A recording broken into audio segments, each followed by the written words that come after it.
What's up, YouTube? Welcome to my channel. This is Bone Man 9000 coming at you with another video. Thank you for coming out and watching. This will be a continuation of my NBA Finals vlog series. I'm not sure what episode this is, but y'all know what episode it is. It's in the description. Right here, I got my good friend Jukabiea Barlow here. And we're going to start, talk about how the matchups and all that is going to work out for my Miami Heat and his San Antonio Spurs. Two great teams. Yes. Yeah, man. Two great teams are going to go at it. It's going to be a good battle. So let's get into it. Matchups. Let's see. At the point guard. All right, so we got our point guards here. Miami likes to use an array of lineups. They don't really have like their big point guard person. That's Mario Chalmers, but Norris Cole gets a lot of playing time, so that's good. Okay. What do you think about their point guard matchups, man? Well, first of all, man, I appreciate the opportunity that you allow me to share with you on this page. Yeah, man. And I'm very excited for this matchup, for this series. It's going to be great. For the point guard situation, watched a lot of Miami Heat basketball throughout these playoffs, and I do like Mario Chalmers. However, I don't feel that he's a prototypical point guard that should play against the Spurs. He's a good point guard, but I don't think he's that play off the screen, dish type of guy that you need to spread the floor against the Spurs in that defense.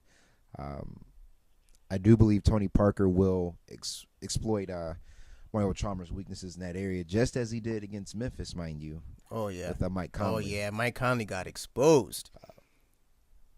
Yeah, especially coming off that high pick and roll screen there. Yeah, every time. We'll see. Pop it right there.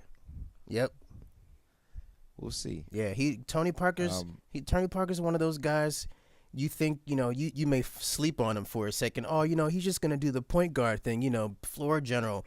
And then he comes off that screen and just pops it. And you go, damn, I forgot. He can shoot. Oh, wait, he had 37 points. And, the last game, was that game 4?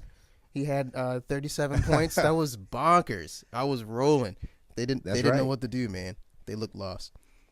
He carried that team. He did carry that team in that game. I actually personally, I like the matchup with Norris Cole against Tony Parker, simply because of the quickness. Yeah. Parker's still a little bit bigger than Cole, but I think Cole would be able to keep up, especially coming off those screens, better than Chalmers would on that. Yeah. And Cole can guard without fouling. That's the important part, without fouling. Because as the Heat, we don't have time for that, to be sitting in foul trouble. No, we need our guards on the court when we need them, not on the bench. Definitely. Absolutely. Yeah. We all, shooting guards. Oh, boy, D-Wade. My man D-Wade, he's in that transitional year. I really believe he's in that Kobe and MJ transitional year between let me take it to the rack and all right, I should pull up for a jumper because I can't take it into the rack. I need to stay on the court. So he's having a little rough patch, a little bit. D-Wade's an anomaly to me. I watch him play, and he shows glimpses and flashes of his explosiveness. But then, like you said, he has his moments where it's obvious in his mind and on the court that he wants to drive and feels like he can't. And he takes that jumper, which he's not been consistent with throughout the entire playoffs. No. I still like D-Wade. I think he could actually have a better matchup this series, the two offensively, than he did with the last series with the Pacers. Yeah, although Timmy is in there, Timmy's lurking. He's around, but it's not 7'2", how many ever 250-some pound Roy Hibbert standing in there waiting on you with the verticality rule. I ain't even going to talk about that. Let's not even go there. No homo. No, We're not gonna, no no homo. We're not homo. gonna talk about that. But I think D Wade, he could definitely keep up on D with is that Danny Green. He'll be all right, and he'll have some He'll be energy good. on the offensive side. Yep, that's important. The only thing I'm a bit concerned about with the Spurs' way of offense and D Wade is that Wade is susceptible to getting caught on the screens, and with Parker dishing out the ball, Green or Ginobili can pop that three at any given time. Um, Wade needs to be mindful of where he is at all times on the court defensively, so he doesn't get caught on those screens. Yeah, those double screens, man. The Spurs are good at that. They'll screen you once, and you think you're just right around the screen. Bam, there's one more screen waiting on you. I love it. And then that leaves a wide open jumper, which they usually knock down. Absolutely. Yeah. Absolutely. Oh, yeah. I have a question for you. Yeah, man. What do you think? Speaking of, leaving the shooting guards, I'm looking here at the matchups with the small forwards. Where small forwards and power forwards, excuse me. How would you play Battier in this particular situation? Battier. You know what, man? I would leave him at the 4. I like him in that stretch position, although Tiago Splitter and Tim Duncan are not fools. They're not ones that get caught too far away from the paint trying to guard a jump shot. They'll let you shoot that, maybe, just to see what you'll do. Okay. But I really do like Battier's role sitting way out there in the corner, the 3-point shot, his favorite shot from the corner. I like him sitting out there a little bit on the small forward side here and there, minimal minutes, 1 or 2 maybe, just because he's small enough. But not too long, because Kawhi Leonard will expose him. As much as that sounds weird, I think Kawhi Leonard will expose him if he stays there in that spot too long. Okay. But that makes sense. And then Ginobili will definitely expose him. If Ginobili's at the 3, then Battier can't be at the 3. Let's just say, unless he's taking a charge, but usually he's sliding over from the 4 anyway to take a charge. So I like Battier. That's true. He's one of my favorite players on this Heat team.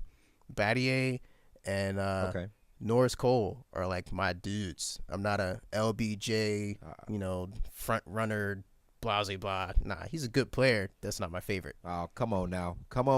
You're not an LBJ front runner. Nah, man. All right. Nah. I hear you. I was a Heat fan before LBJ and Chris Bosh. So, great. We now have the greatest player in the game right now. Ooh, how did that happen? It's like found money, man. I hear that. Found money. I'll take that. Yeah. You do bring up a good part about Battier, especially with the corner 3. I actually like his matchup in this series. I don't see Bonner, nor Duncan, nor Dwan Blair even with the Spurs contesting him on that outside 3 shot. And I think you're right with that. Being at the power, he can really expose the Spurs there. Right. Even that's the interesting thing you bring up about Matt Bonner, the Red Rocket there. I think he might be the best guy to run out there and contest that corner 3 because he's used to shooting threes. He knows what it looks like when somebody's about to pull up. He has that instinct because he would pull up. He knows what he'd be thinking at that moment. But Battier ain't no fool. He might throw you a pump fake and blow past you, which is easy to do if you're Battier and he's Matt Bonner. You could blow past Matt Bonner and then see what you got from there. He may not take it all the way to the rack. Oh, yeah.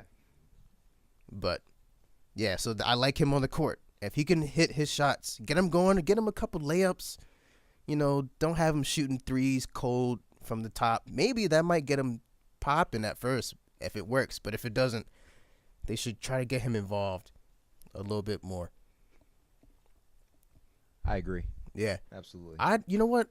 I have a question. Do you think I just got the notion in my head that unless Timmy is sliding over with the help D, LeBron James might be a little unstoppable because he can expose Kawhi Leonard for sure. Um, Ginobili sometimes plays a three spot. I mean, he can hang a little bit, but at some point, he's going to get exposed a little bit from time to time. Who else do they have?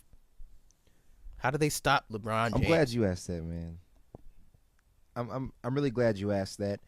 And this is the finals where LeBron James' stardom should really show, because the Spurs don't really have an attractive matchup against LeBron.